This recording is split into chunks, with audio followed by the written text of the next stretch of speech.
99 questions about the college football season. Series we've been doing here on The Drive, starting 99 days before the college football season. Every day we're asking a question. Today is a question of legacy.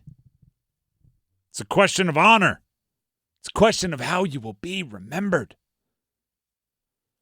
I was just listening to a podcast, and maybe some people who are maybe of a previous generation to me can help out. Listen to a podcast, I think it was a Rosillo pod, and they were talking about the first real legacy debates in sports media, and apparently these are like 20 years old.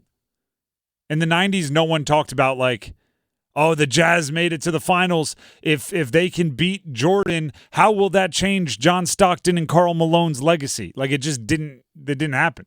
At least that's what they were saying. In the meantime, we're having questions about legacy every single day. We're having questions about legacy. Connor McDavid, legacy. The NBA draft is going to be a legacy question. The trades, legacy. Kevin Durant, legacy. Bryce Young, legacy. So we thought we'd focus on the coaches.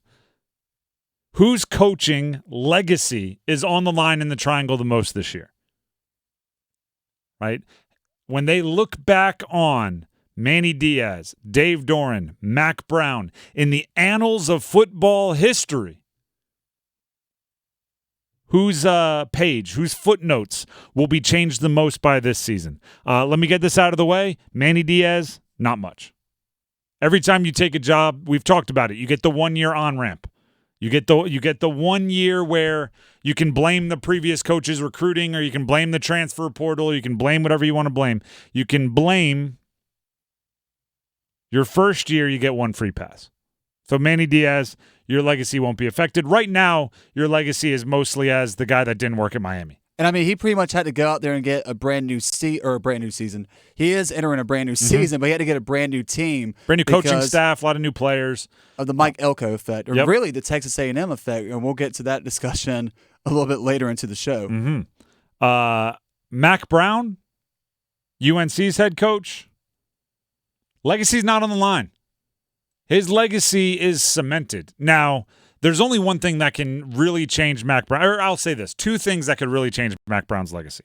One would be another national championship, right? He already has the one with Texas, maybe the greatest played college football game of all time. He was the coach of the winning team, that 06 Rose Bowl between Matt Leinart and Reggie Bush and that USC team and Vince Young and that Texas squad that Mac Brown coached. His legacy is that, right? Winningest, one of the winningest coaches, 40-plus years, national champion, right? He still has the ring that he can take off and put on the table. The other way would be if there's some kind of scandal or something, but I don't see that happening. Seems like he's got everything buttoned up. So other than that, that's the only two things I see changing his legacy. I get it. It's hard to argue with a national championship, but at the same time, you got to look at what's happened the past two seasons of North Carolina football as far as the collapses. I think his legacy was secured before he came back to North Carolina. I don't think the only thing that could have changed his legacy when he came back to North Carolina was a national championship or a run to a college football playoff or something like that. It's it's already there. He's already been at the highest of the high. Do you know he basically invented junior days? The junior camps where you get the juniors on campus to do a camp and you can offer scholarships and get commitments.